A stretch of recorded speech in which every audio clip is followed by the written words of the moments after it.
Hello everyone, कैसे हैं आप लोग।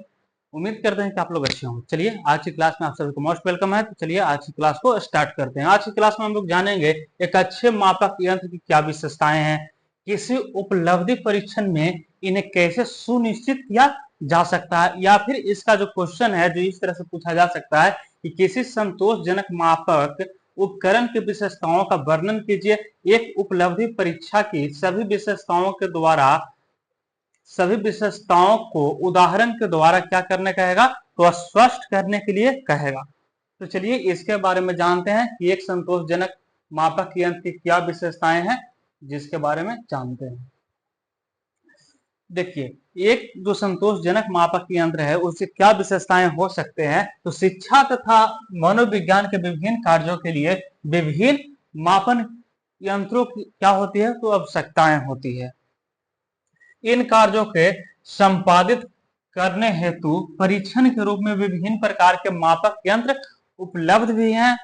इन उपकरणों में से किस विशेष कार्य के लिए कौन सा यंत्र उपयुक्त रहेगा, इसके लिए एक संतोषजनक मापक यंत्र गुणों के विषय में जानकारी प्राप्त करनी अति आवश्यक है कि एक संतोषजनक मापक यंत्र है जो क्या या फिर कैसा हो सकता है।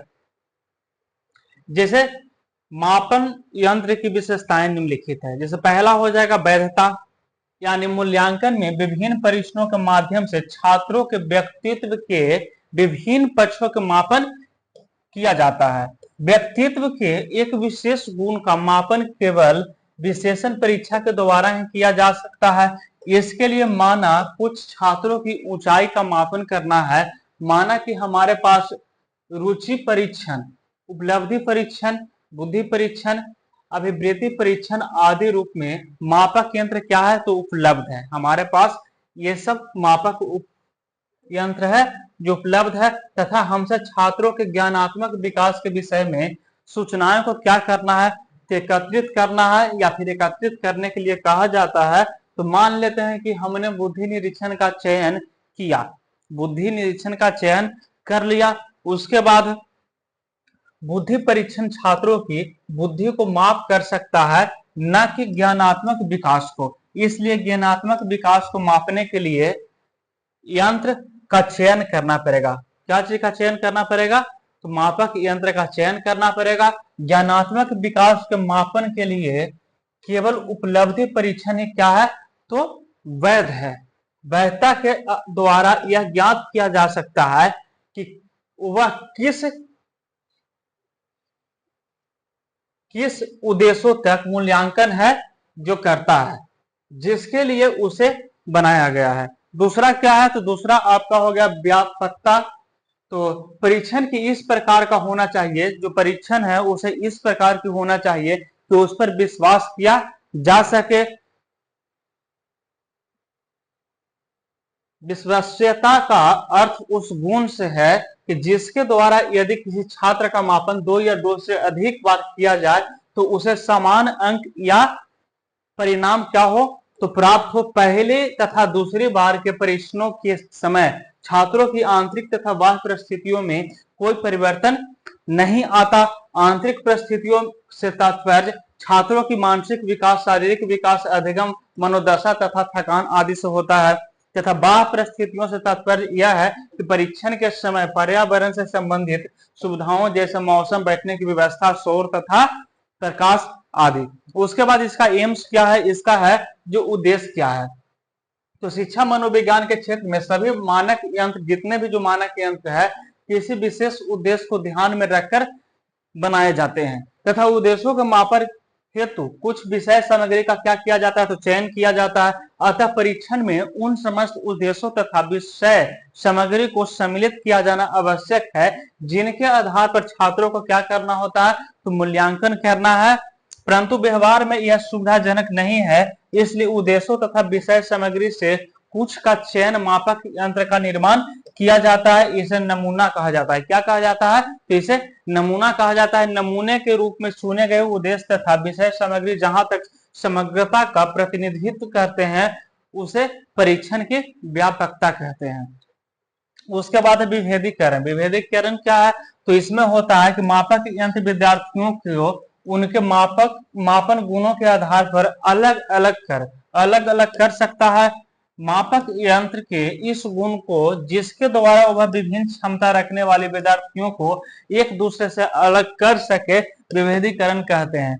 प्रायः प्रत्येक मापक यंत्र एकांशों के द्वारा निर्मित किया जाता है। ये एकांश मापक यंत्र के ही क्या होते हैं, तो अभिन्न अंग है तथा इन्हीं के द्वारा विद्यार्थियों के व्यक्तित्व के किसी पक्ष को मापा जाता है। एकांशों की संख्या बढ़ाकर विद्यार्थियों को यह अवसर दिया जाता है कि वह मापन किए जाने वाले गुण की अभिव्यक्तित्व पूर्ण रूप से कर सके। एकांशों की संख्या जितनी अधिक होती है उतनी ही अधिक अवसर विद्यार्थियों को अपनी निपुणता व्यक्त करने के लिए मिलता है तथा उतना ही अधिक विद्यार्थियों का मापन किए जा रहे गुणों के आधार पर विभेदीकरण की संभावनाएं क्या होती है, तो बढ़ जाती है। एक अच्छे परीक्षण में यथेष्ट अंक प्राप्त होना चाहिए जिससे उसकी विभेदीकरण की जो क्षमता है जो क्या हो जाए, तो बढ़ जाए। यदि अंक प्राप्त कम हो तब भी परीक्षण की विभेदीकरण का क्षमता बढ़ाई जा सकती है। इस कार्य के लिए सभी एकांशों से संबंधित अनुक्रिया मापक की सूक्ष्म ग्राह्यता बढ़ा दी जाती है। एक अच्छे परीक्षण का अनुक्रिया मापक अधिक बिंदु वाला होनी चाहिए जिससे कि उसकी सूक्ष्म ग्राह्यता बढ़ जाए तथा वह विभेदीकरण हेतु क्या होता है, तो अधिक संवेदनशील बन जाए। सूक्ष्म ग्राह्यता को छोटा बना लिया गया है तो यह आवश्यक नहीं है कि वह पूर्णतः विभेदीकरण करने के लिए तैयार हो गया है। माना कि एक परीक्षण ऐसा है जिसके सभी एकांशों का उत्तर विद्यार्थी है जो क्या करता है, तो ठीक ठीक दे देता है। या कोई दूसरा ऐसा परीक्षक है जिसके एकांश का भी उत्तर विद्यार्थी नहीं दे पाता है। इस स्थिति में परीक्षण विद्यार्थियों के बीच विभेदीकरण करने में सक्षम नहीं होगा। परीक्षण में कठिन तथा सरल दोनों प्रकार के एकांश होने चाहिए, तभी परीक्षण में विद्यार्थी के बीच विभेदीकरण का संभव हो सकता है। उसके बाद है वस्तुनिष्ठा। तो जो वस्तुनिष्ठा है वह इसके दो प्रमुख पक्ष है। पहला पक्ष परीक्षण के अंकन से संबंधित है तथा इसका जो दूसरा पक्ष है वह परीक्षण के एकांशों से संभावित व्याख्या से संबंधित है। अंकन में वस्तुनिष्ठा से तात्पर्य यह है कि अंकों को परीक्षक किसी प्रकार से प्रभावित न कर पाए। वस्तुनिष्ठा की कमी अधिकतर निबंधात्मक परीक्षण में पाई जाती है। इस प्रकार के जो परीक्षणों में जो प्राप्त अंक होते हैं अधिकतर विद्यार्थी की उपेक्षाओं के क्या होते हैं, तो प्रतिकूल होते हैं, अनुकूल नहीं होते हैं, बल्कि क्या होते हैं, तो प्रतिकूल होते हैं। जब विद्यार्थी परीक्षा के आधार पर अधिक अंकों की आशा करते हैं तो उसे कम अंक मिलते हैं तथा जब पेपर खराब हो जाता है तो वह अंकों की आशा करता है तो उसे अधिक अंक भी मिल जाते हैं।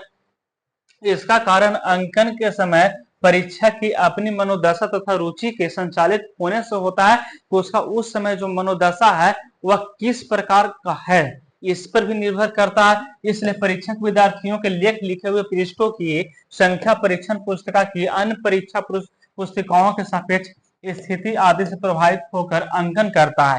इस कमी को दूर करने के लिए परीक्षक के साथ एक अंकन कुंजी का होना क्या होता है, तो अति आवश्यक होता है। जैसे आप लोग जब टीचर हो जाएंगे तो आपको जो कॉपी चेक करने के लिए दिया जाएगा तो उसके साथ जो परीक्षा जो पड़ता है, एग्जामिनेशन जो लिया जाता है उसके साथ आपको एक उत्तर कुंजी भी दे दिया जाता है कि जिसके अकॉर्डिंग आपको कॉपी चेक करना होता है तथा उससे अंकन की मात्रा नियत कर ली जाती है। इससे चाहे कोई भी परीक्षक परीक्षण की जांच करे तो परिणाम एक ही आएगा तथा परीक्षक अपनी रुचि तथा मनोदशा से प्रभावित नहीं होगा।